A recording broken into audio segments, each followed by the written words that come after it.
বাকারার central theme হচ্ছে basically নেতৃত্বের পরিবর্তন। তাগায়ুরুল কিয়াদা মিন বানি ইসরাইল ইলা বানি ইসমাঈল। বনি ইসরাইলীদের হাত থেকে ফ্ল্যাগ নিয়ে আল্লাহ বনি ইসমাইলীদের হাতে তুলে দিয়েছেন। এটা হচ্ছে সূরাতুল বাকারা।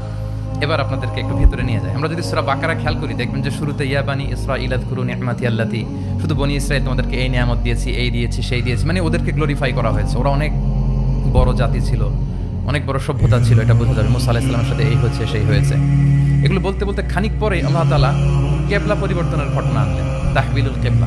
কেবলা চেঞ্জ মানে হচ্ছে ক্ষমতার চেঞ্জ, কেবলা চেঞ্জ মানে গদি চেঞ্জ, কেবলা চেঞ্জ মানে সভ্যতার পরিবর্তন। এই কেবলা চেঞ্জের পরপরই দেখবেন এই উম্মার কথা শুরু, নামাজ, রোজা, যাকাত, অনেক নির্দেশিকা, ডুজ অ্যান্ড ডোন্টস। তার মানে ওই সভ্যতার পতন সেখানে হয়েছে, নতুন এক সভ্যতার উত্থান এখানে হয়েছে। Changing the leadership. আমরা জানি যে অ্যাব্রাহামিক ফেথ যে আমরা বলি, তিনটা ধর্ম, ইসলাম, জুডাইজম অ্যান্ড ক্রিশ্চিয়ানিটি, এই তিন ধর্মের গোড়া যে মিলেছে ইব্রাহিম আলাইহিস সালামের এখানে, তাই তো? ইব্রাহিম আলাইহিস সালামের দুই সন্তান, ইসমাঈল আলাইহিস সালাম, ইসহাক আলাইহিস সালাম।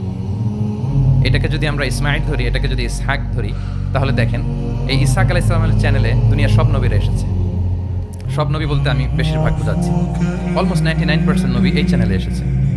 কিন্তু ইব্রাহিম আলাইহিস সালামের আরেক সন্তান ইসমাইলের চ্যানেলে কোনো নবী নেই, এটা নবী শূন্য একটা চ্যানেল। এবং সব নবীরা তাদের উম্মতের কাছে বলতো যে সর্বশেষ একজন নবী আসবে যিনি হবেন সবার সেরা, শ্রেষ্ঠ নবী। তো যেহেতু হাজার হাজার নবী ইসহাক, ইয়াকুব, ইউসুফ এই চ্যানেলে আসতেছে, তাদের একটা ধারণা ছিল ওই যে সর্বশেষ নবী, শ্রেষ্ঠ নবী, উনিও এই চ্যানেলেই আসবেন, সবার এটা বদ্ধমূল। আর এই চ্যানেলটাকে তারা বলতো নবী শূন্য চ্যানেল। ইসমাঈল আলাইহিস সালামের চ্যানেলে হাজার বছর ধরে কোনো নবী আসে না, সব নবী আসে এই চ্যানেলে।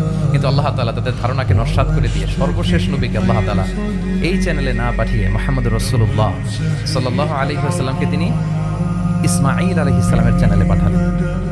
ফলে লিডারশিপের চেঞ্জ হলো।